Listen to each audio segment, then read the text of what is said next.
Trying to avoid being swept up in the moment. That is the topic for today, as I once again start a video from another car park with some more B-roll as I go stumbling over uneven terrain.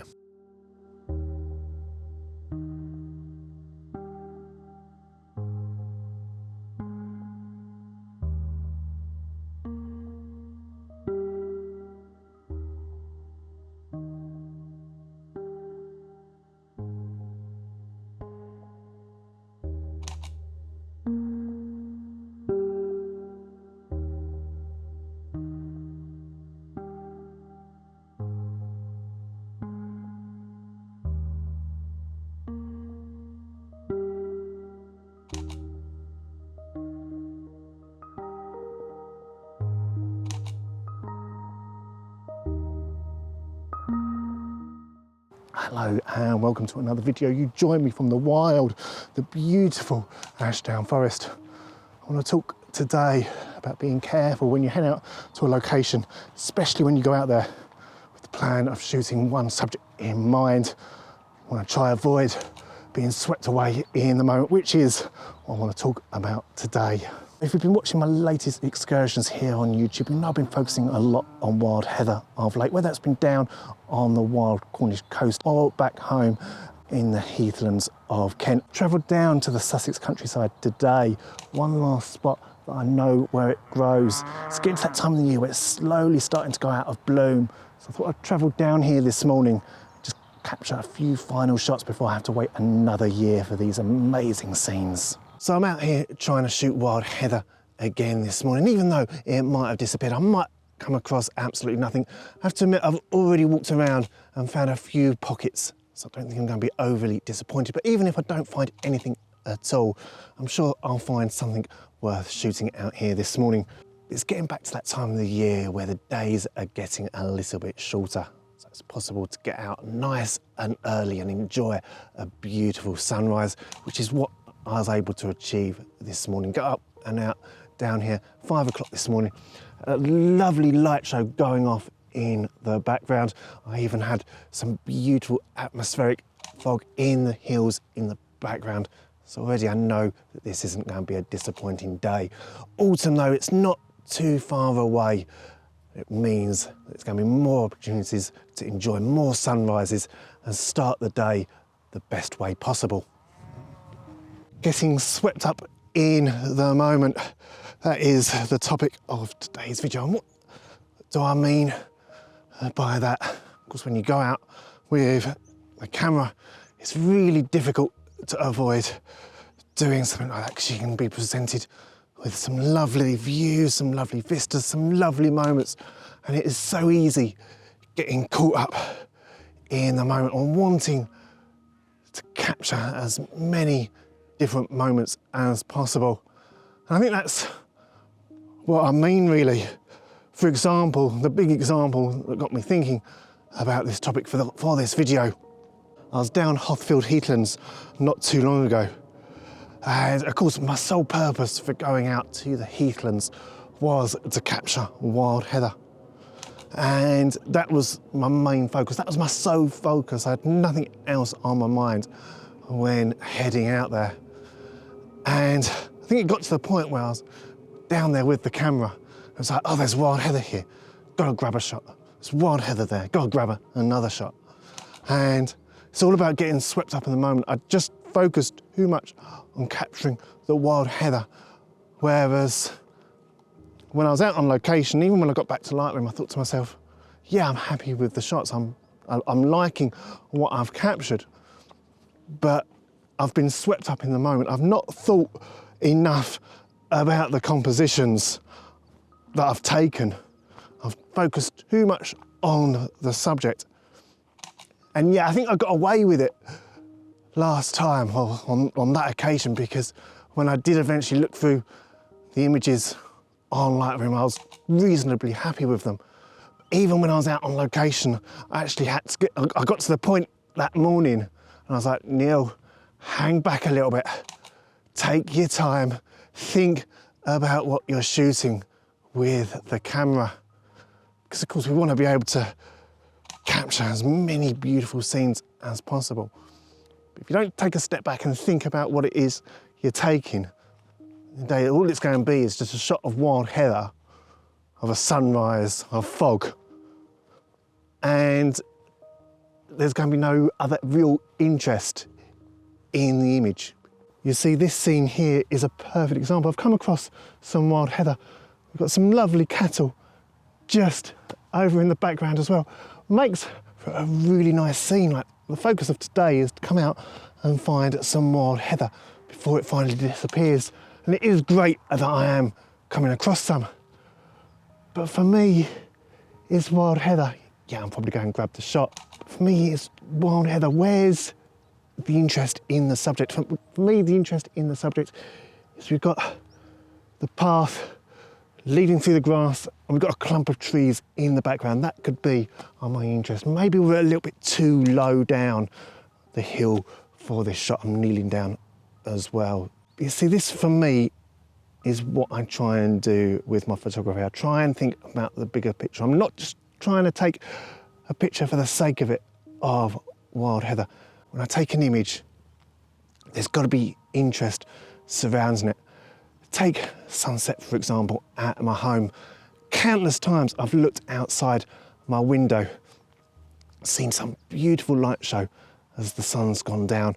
There's been a few times where I've rushed out into the garden, 100 to 400 millimeter lens, the 24 to 105, trying to see if there's a composition worth taking.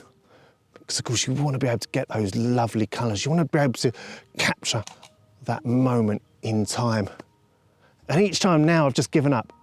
I don't bother heading out there. Well, if I do, so I can go out and just enjoy the moment. You don't always need to capture the moment on camera. Sometimes you can just sit back, watch and enjoy it as it happens. But for me, there's got to be interest. It can't just be a sunset on its own. It can't just be wild heather on its own. There's got to be something more to the shot. And that's really what I mean about getting swept up in the moment, because if you focus too much on what you're there for, if you focus too much on the subject, for me, I found when I went to Hothfield Heathlands, I started to forget that it's more than just the subject, really. Now, I'm going to be honest, and whilst I am finding small clumps of wild heather, there's not too much. I'm not finding the ideal compositions. Maybe I've taken a few shots already that I think will be share worthy, but at the moment, off the top of my head, being out here on location, I'm 50-50.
So I'm slowly starting the long climb back up to where I started. This is the trouble when you come out to a valley with your camera. If you go down, you've got to walk back up at some stage. Oh, flatten it out. Perfect timing. I also just want to talk about Ashdown Forest, as it's another reason why I want to talk about being swept up in the moment. Oh, look, his views. They're gorgeous. Oh, I'm out of breath. But I talk about Ashdown Forest in terms of being swept up in the moment, because it's the third time I've been out here now. And finally, it feels the first time that I've come out here. And it feels a success if I can get my words out, if I can breathe. Every other time I've come out here, I've tried to get in as much of the landscape as possible. Ashdown Forest, it is absolutely vast. Barely scratched the surface of the spots that I've been to. Where I am today was one of the spots that I came back to last time, and it's beautiful really, because I knew that whilst I wanted to try and capture some wild heather, it wasn't the be all and end all. You've got waterfalls, you've got ferns, fog, cattle. Had so much to shoot and capture this morning. So to be honest, it's quite rare for me to go out and actually just focus on the one type of subject really. But when I came to Ashdown Forest the last time, I made a massive mistake. So I'm coming here for the day. I'm going to go here, there, I'm going to go everywhere. And that was the big mistake that I made, because I tried to see too much. I was too focused on going from one spot to another. I was too focused in the location. I was too focused on capturing as much as possible. So that day I really felt my photography suffered. Today I'm focused on one much smaller section, and I feel my photography's improved. It's another little tip for you. I know I'm never going to learn the lesson either, because I'm talking about going to the Peak District fairly soon, and already I'm talking about, oh, I could go here, I could go there, I could go everywhere. Mam Tor, the Roaches, Chrome Hill, Derwent Edge, Bamford Edge. I'm like, yeah, I'm going to be there for 48 hours. I'm going to be there for a couple of days rather than just the day. At the same time, I know I'm going to have to temper myself. I'm going to have to teach myself a little bit of patience, because if I try and see too much, my photography will suffer. I know at times I like to be a perfectionist with my photography, but this isn't perfectionist. This isn't about being a perfectionist. I think this is about making sure you're not over-eager. So I'm finally getting towards the top of the hill, still a bit out of breath, but this clump of trees here in the background, that is my final target. That's my favourite final destination. Got some lovely views over the Sussex countryside in the background. But I think this is where I'm going to end the video. Thank you so much for watching. If you enjoyed the video, don't forget to give it a thumbs up. Let me know what you thought down in the comments below. If you really enjoyed the video, don't forget to hit that subscribe button. It really does help me out with the YouTube algorithm, but it's absolutely fine if you'd rather not. But until next time, goodbye.